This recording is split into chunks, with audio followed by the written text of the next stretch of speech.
Një laborator modern i përpunimit dhe paketimit të kanabis sativa u zbulua në zonën e Ishkënetës në Durrës. Kjo është vila Dukaçi që shërbente si laborator droge dhe ku policia gjeti një sasi prej 700 kg kanabis të përpunuar dhe paketuar e bërë gati për transport.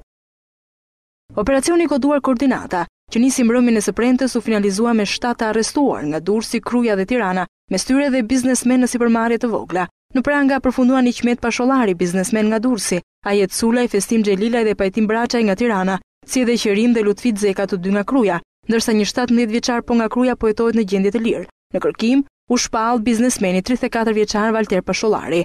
Origjina e drogës dyshohet të jetë veriu i vendit, ndërsa destinacioni final Italia. Prokuroria e Krimeve të Rënda kishte disa muaj që mbante në nënvëzhgim këtë rrjet kriminal. Burime konfidenciale në policinë e Durrësit thonë se rrjeti u zbulua fal infiltrimit të një agenti policie, i cili ka dhënë informacione mbi lëvizjen e të arrestuarve. Operacioni u realizua si një bashkëpunim i 3 policive të Durrësit, Tiranës dhe Shkodrës dhe u drejtua nga Prokuroria e Krimeve të Rënda.